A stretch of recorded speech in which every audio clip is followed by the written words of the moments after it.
We pick up sort of shortly after where we left off before. Guy is sort of a part of the family, and or at least trying to fit in with this family, and they come across another family that is slightly more modernized. Another family that have figured out a lot of the things that Guy is obsessed with. And they're called the Bettermans, and the Bettermans are sort of take the Croods on a journey that they certainly weren't expecting, and a journey that exposes them to a whole new world. Literally. Oh my God, yeah. I mean, I'm not, I'm not playing like a pianist or something, the classical pianist or something. I mean, it's a very simple, fun, it's a pleasure to do, because it's just like, for me, it's, you hop into a recording booth and you just let your imagination run wild, and you throw everything up against the wall. They pick out the best bits and then animate them and create a whole world around it. And I'm consistently fascinated and blown away by the ingenuity and genius of these animators, and how they take really rough concepts that are just transmitted to them via dialogue and create whole scenescapes and worlds around that. And visual comedy and all these sorts of things that are really hard to do in live action, let alone in animation. So it's always pretty wild to see that process. I don't know. I haven't yet seen the final film, so I don't know. I know that Joel had mentioned, the director had mentioned, that a lot of the stuff I wrote just on the day made it into the movie. So I'll be anxious and excited to see what that stuff is and how it looks. Joel's perfect for this. I mean, I don't think directing an animated movie is that far off of directing a live action film. So, Joel is on character, he's on story, he's on point. He's always looking for the emotion underneath the humor. And I don't think that you can successfully have one without the other. You have to balance the comedy with heart and emotion. So he's great at all that stuff. And he's like a heat-seeking missile for ideas and threads that are really going to work well, not just for my character, but for the whole movie. So I loved working with Joel. I would be very, very cautious about those bananas. Those bananas may end up getting your butt beat. Yeah. I believe the Punch Monkey language, if memory serves, is the Punch Monkeys communicate via physical violence. I mean, they communicate through punching. Which is really just a terrible way to have a conversation. It's a conversation that you want to keep as brief as humanly possible. So yes, Guy is tasked with interpreting this language for the Punch Monkeys. So he gets walloped quite a bit.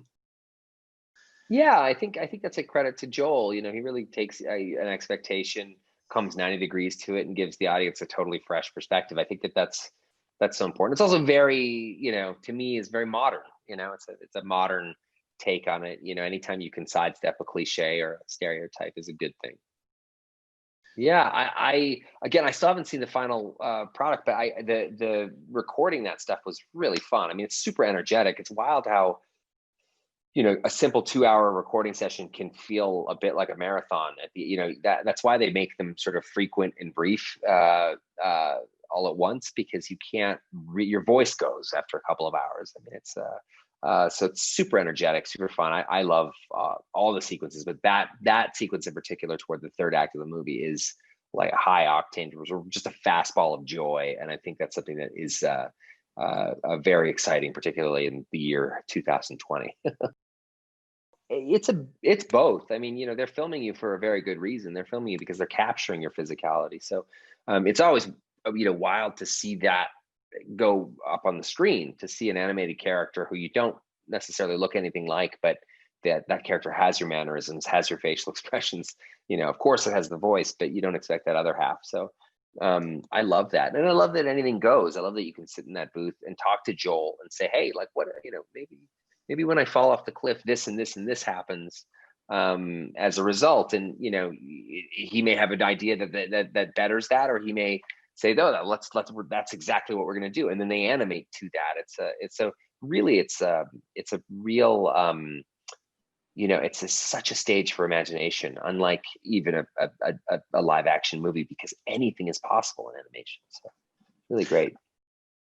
Yeah, I don't, you leave it to Joel to sort of steer the ship and tell you in any given moment what's happening, with the other characters. But you also get a pretty good idea because there's a lot of storyboards. There's a lot of rough sketches, what could or could not happen. You pivot in the middle of a recording session. Sometimes you come up with an idea and then they follow that string and will create a whole new sequence. So, but I love Belt. Belt's a lot of fun. Seeing a lot of kids out there with Belt toys and that kind of stuff. So, something's working. I just hope that what they take away from the film, I hope they just enjoy it. I think it's like a year where you want to have some joy.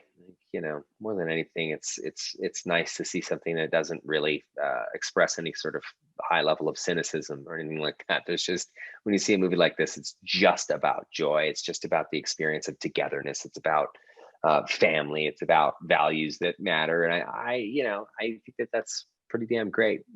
Especially after this somewhat torturous year we're in.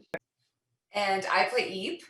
She is a member of the Croods family, and she is a cave girl. She is incredibly enthusiastic, very ferocious, a true warrior. And in place of a pinky toe, she has a peanut because she's seen some things. That's Eve. I mean, I think it's so special for girls and for boys alike to see these amazing Thunder sisters saving the day. It's also, just kind of the bonding between these women is so special, and that they realize that together they create this really powerful unit. I love that. I think it's very much like life. It's very realistic. So it's always great when that's in movies too. I mean, I don't know how realistic the animals and the cave people and saving the Bettermans is in that sense.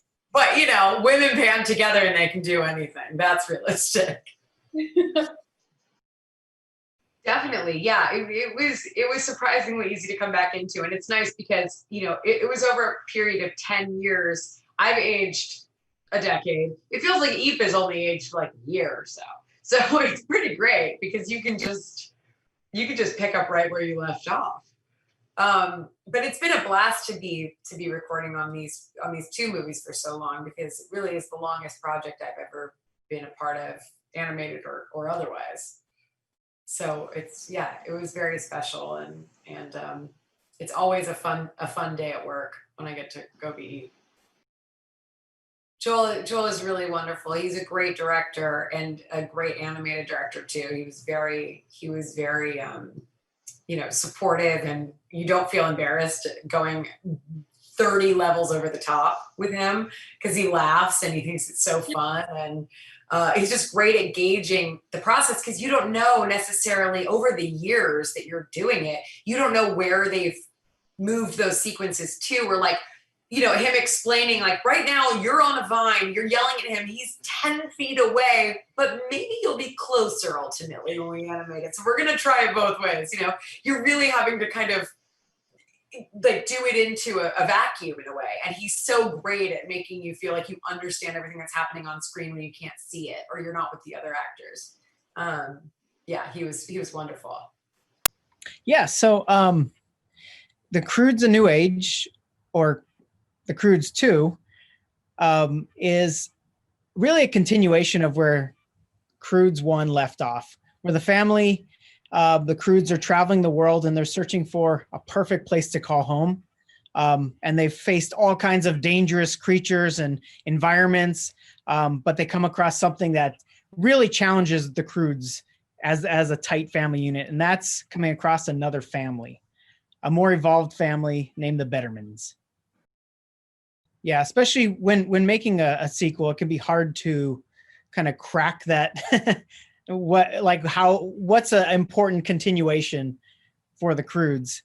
And for us, it was unlocking that the idea of change. The first Croods is all about the world changing and the Croods fighting to stay together as a pack. And once we've discovered this moment of them coming across another family, it seemed like the perfect thing to challenge every aspect of their worldview, especially this other family that has this better life and introduces Thunk to a window, which is essentially a tablet. And Eep and Guy, there's so much change going on with them where they're ready to start their own home and leave the pack, and the father Grug is not ready for that. And so it seemed like there was so much story to continue from the first movie. I gotta say, I'm incredibly happy with what made it to the final movie, but it was a hard choice with not only the gadgets, but also the creatures. There's so much that Nate Ragg, our production designer, and his art team did a fantastic job just exploring so many options that, as for every one that was that we chose and is in the movie, there's 10 left on the cutting room floor. That's a great question. It was definitely a lot to take on, not only first time directing an animated feature, but also to follow up Croods 1, which I'm such a fan of. I gotta say that for me and Mark, the great thing was we could approach the movie as fans, because we both didn't work on the first. And so that was a fun kind of kickoff point where we were like, well, now we can continue everything we love about the Croods. And I'd say that also having Chris Sanders early on in the process, giving notes and telling me kind of avenues he's tried to explore with the characters was great to hand it off. But with that said, it's still, these movies are so big, it's hard to get your arms around both ends of it when you're telling the story. And so that was the daunting thing for me. The encouraging thing was the amazing team I was surrounded by. And once I realized, Mark's a fantastic producer and friend now. We met 3 years ago when we paired up to work on this, but also every supervisor and lead on this movie was just such a specialist that once I embraced that, it was just awesome to see, the movie elevate itself just from all the talent. The one thing I can think of was a big change we made when we first approached this movie. There was already a script. There was already a lot of concepts about meeting another family. When Mark and I read the first script, there was this scene in the script where when Eep met the other daughter, her instinct was to be jealous. And there was this total catty, I think what you'd expect when you see two girls and there's a guy and there's a love triangle.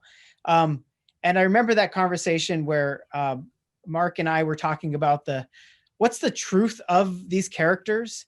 And, you got Eep, who's traveling the world, a cave girl, not coming across any other teenagers. And she sees another girl, and that she would just be incredibly excited to have a new best friend.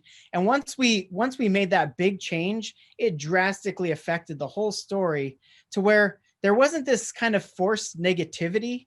And it really unlocked how much fun we could have, not only with Eep and Dawn, but all of these characters coming across each other and the weird quirks and flaws that they kind of end up embracing about each other.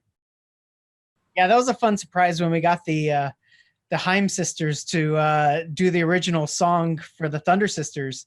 And they were just, I think Mark and I, we were always like, okay, whatever the song is, it has to really match not just the energy and excitement of this moment, but also a bit of the comedy of this kind of glam rock look that the Thunder Sisters have. And it was a fun surprise for us hearing that. And I'd say on the kind of female empowerment message in this, we wanted to make sure it wasn't coming from a place of preachiness or being forced. It really comes from the bigger story is about unity and it's about friendship. And it felt right to unite all of the women in the sisterhood in a crazy way, but it's them uniting under sisterhood. And the same happens with Grug and Phil under brotherhood. They're literally just calling each other bro way too much. But it felt like that was the journey of uniting not just families, but characters together. Hi, I'm Kelly Marie Tran, and I play Dawn Betterman, and she is such a fun character who has lived in a very protective environment. Her parents are super overprotective, and then she gets to meet Eve, and she sort of is introduced into this whole new world and learns about scars and having adventures, and just goes into the world with this beautiful childlike wonder. Yeah, I'm excited for everyone to see more Dawn. I think what's really cool about that depiction of female friendship is that we have sort of this expectation of what we've seen historically in films and in books and in shows where female characters have been sort of pitted against each other. And the power that I feel just watching this friendship blossom and recognizing how so many female friendships in my life are reminiscent of Eve and Dawn, of this sort of like, they're not competing against each other. They are supporting each other and giving each other space to sort of be themselves and learn new things from each other. And yeah, it's pretty amazing.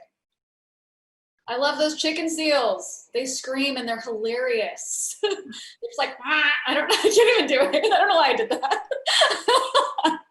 Please do it, Kelly, do it. Come on. But yeah, they're so much fun, and the wolf spiders are like cute, but also like really creepy in a way.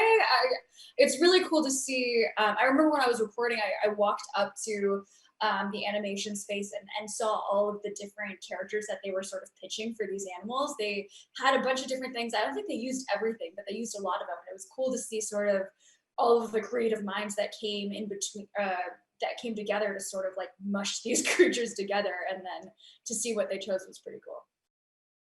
Joel rules. Yeah. He rules. I mean, I think that animation is so interesting to me because I feel like there's so much room to sort of play and to just like get weird.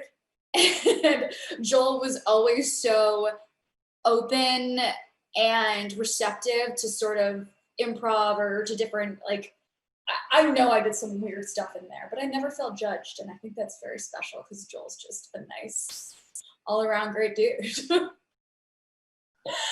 No, but there's so many good messages in this movie. I think just the depiction of female friendship and just women teaming up and saving the day at the end of it. You know, like they saved the day. They saved, I don't want to say world. Did they save their world? They saved their clans. There we go. Let's not over exaggerate. I mean,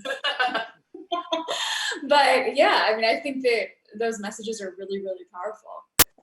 So Hope Betterman is well, first of all, I watched the Croods when my kids were little all the time, and I like all the time. And so when they asked me to join the cast, I was so excited because it's been like a staple in our household for years and years. So I was so excited to join. And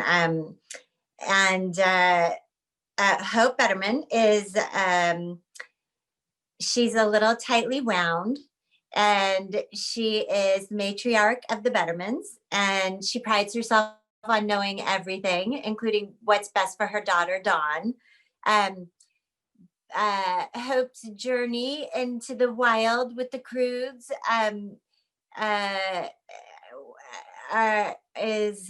shows that she's, you know, kind of built walls around to like protect her family from the outside world, but then she realizes that those walls are kind of creating distance within her family. And so that's what she learns from the Croods. She learns how to, you know, knock down those walls, and you know, it allows the family to be closer. She kind of sees the Croods as cave people initially, and simple, but then she, through, you know, getting to know them and also having no other choice, she is able to embrace her more primal side and create, you know, like tighter bonds with her family and the Croods.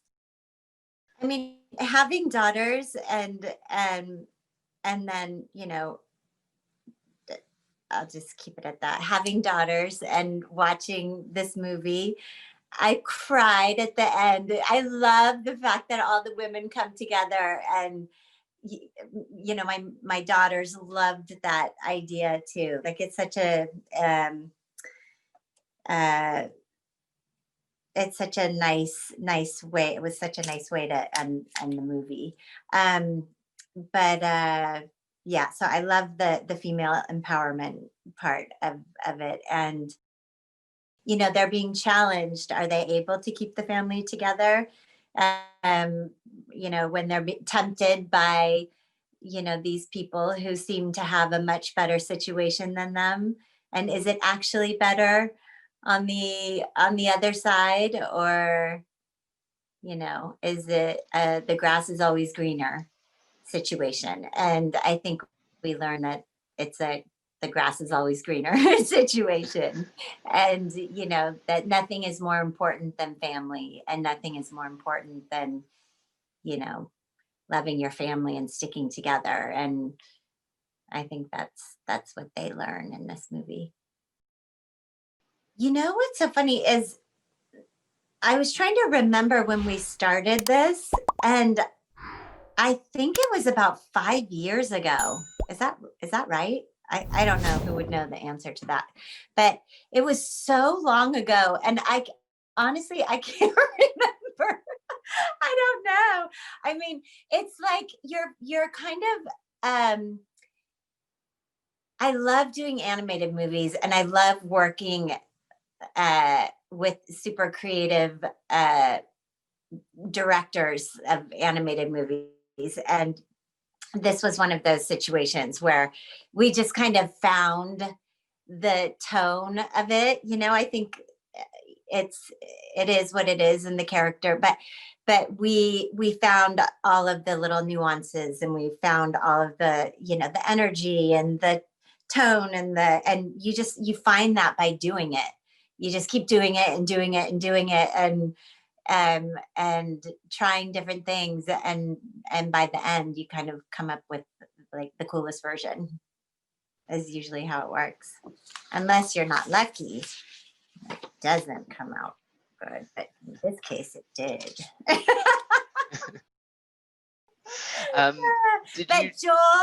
Joel Crawford is the coolest guy ever, and he's so much fun, and his energy is like contagious. He's like has the sweetest, most creative. He's like a little like a child, which is the most fun person ever to work with. And so we just had a blast. Like I would look forward to going to work and look forward to being with him, and just had the best time ever. Like, he's great. Yeah, I did improvise a little bit. Yes. And that's always super fun. But it like we took a lot of time finding the character, and then it becomes once you know the character, you can kind of just riff and have fun and, you know, do whatever. But they also have, you know, it's written really well. But we did improvise a little bit, yeah. No, sadly no. That would have been so much fun to work with Peter Dinklage. But no, I didn't, just Joel. But that was good enough. Like, that was really fun. But yeah, I usually, I'm trying to think. I don't think I've ever, maybe I did once with Jeff Garland I'm not sure. I can't even remember what it was, but that was fun. It is fun to get the actors in there together. They should do that more often. Yeah, so Joel and I came on the movie about 3 years ago, and that's where this iteration of the movie really developed. I think coming into it, sequels are really hard to make. They're a challenge to justify why you need a 2. And I think it was a lot of work had been done before Joel and I came on board. The thing that we took from the work was really this idea of the Croods, who are the last caveman family, meeting the first modern family. And that seemed a really interesting world for us of how these two different opposing views could come together. So I think that was really the thing that whetted our appetite. Yeah, and it's funny you mentioned the Flintstones because we were always trying to make sure that the technology somehow seemed believable. I think with the Flintstones, you get that it's a living record player type thing, and so we were trying to draw that balance of what would be amazing to the Croods, but as an audience, we could buy that there is a rope bridge and there is a swing and there is an elevator and that type of thing. Yeah, look, I think what's really fun about the Thunder Sisters, and a lot of the stories we tell in the movies, we push the females as far as we push the males. Sometimes there's a convention that the guys can be, they're the silly ones and the female ones are more sensible. There's no one as crazy as Gran in this movie, and I love her story of, she's, in some ways, she's the one that has the most insight in how to solve this. In her own way, she is trying to pull this team together. She does it in the most absurd, crazy way, and you don't know if she's talking the truth when she's talking about her past. And suddenly for these women to embrace Gran and embrace this more tribal side of them was a whole lot of fun. And the music, I mean, we kind of approached it as, yeah, they're kick-ass, but like the visual inspiration was like Iron Maiden covers and really pushing how far we could go and make it like, 1970s, 1980s heavy metal, even the music choices that we made. So I think that was a huge amount of fun for us at the end. Thunk, is still as kind of innocent and naive as ever, which is where most of his comedy comes from. But Thunk becomes, like a lot of kids and a lot of parents have to deal with the kids, it seems like Thunk becomes obsessed with what's basically television. He calls it window. And it's sort of a stand-in for television or like an iPad or an iPhone, where he's just constantly viewing the world through this screen that he's created. So that's sort of his big challenge for the movie, is to like pay attention to the real world and not just be looking at this tablet all the time. Yeah, honestly, the process for the second one and the amount of time that elapsed in between, it wasn't really that noticeable to me because all animation takes a really long time. It's just a slow process. So it kind of doesn't feel like it doesn't feel like I ever really stopped working on it to some degree between the first film and the second film. So it was pretty easy to get back into the character pretty quickly. He's a fun guy to inhabit too, just because there's sort of like the guiding principle of, any question you have, like, does this sound too smart? Would he know what this word is? Would he know what this is? The answer is usually no. Just assume that he does not know any answer to any question. Yeah, Joel did a great job directing the actors and directing the finished film, which I think visually is really beautiful and kind of a fun departure from the first film in a lot of ways. But as far as, working with the actors, you spend, the reality of animation is it's really just you and the director in a booth for the most part. You rarely, if ever, see the other cast members. So, Joel, the director, is really just in charge of like making sure that the tone of the movie is consistent, and everybody's like making the same movie and not, 8 different movies, which seems like it could be an easy thing to have happen. But he did a great job and, was really encouraging of, making it your own and not being afraid to improv and go off book and, kind of allow things to happen and then we can kind of react to them and, add stuff here and there off of it. So yeah, it was great. He was really great to work with. I think the biggest thing that I improv'd that's like carried over into both films was naming my dog Douglas. That was just like, my agent at the time was named Douglas. And I just kind of did that as it's a joke for like 2 people on Earth. And then he ended up, the dog ends up becoming like this pretty big character in both films. Yeah, I think, the theme of the first movie was much more about like the nuclear family unit and kind of just survival. And this one opens it up a little bit by adding the new family that the Croods have to interact with. And it's got a great like major theme to it, which is, you know, you have to work together. You have to work with your neighbors. You have to, even if like your neighbors are very different than you know, you've got to overcome those differences, and learn how to work together for the greater good without giving any plot away. But, you know, when a big external force comes in that's a threat to everybody, you know, you've got to work together. So I think, especially right now, that's a really, really like pertinent theme. Yes, I mean, Thunk's, you know, kind of through line in the movie is he's got to like learn to like live in the real world and not just look at a screen. And I think that's super relatable right now, because after the last few months, I find myself like my eye is physically tired and my brain mentally tired from looking at screens all the time. You know, that's the thing I miss the most, I think, this year is like going to theaters, because I mean, even though it's a screen, like there's something about projection that's different than looking at, you know, well, I mean, they've literally done studies that like your brain reacts differently to looking at a light source like a screen or television versus looking at a projected image with the flickering too. Like you get in a theater, it's kind of hypnotic. Yeah, I do too. I mean, I'm excited for people to see it, you know, however they can, however they, you know, are able to see it or safely able to see it. Just because you work on these for so long, but it's exciting because, you know, just even your friends and family, like they know you've been working on this for years and years. So it's fun just to finally have the catharsis of like, look, I didn't make it all up. Here it is.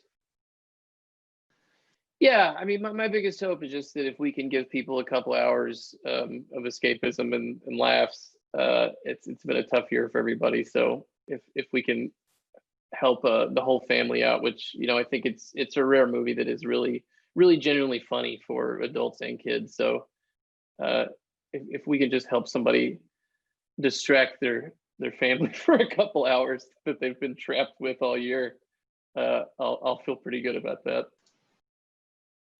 I do have a favorite, but for spoiler's sake, I don't want to say what it is. So I'll just say you'll have to watch the film to see, like, you know, specifically like the back half of the movie, what my favorite new creature is. Yeah, it was a lot of yelling, a lot of having to yell that phrase over and over, Thunder Sisters. So my biggest memory from that sequence in the film is being hoarse after.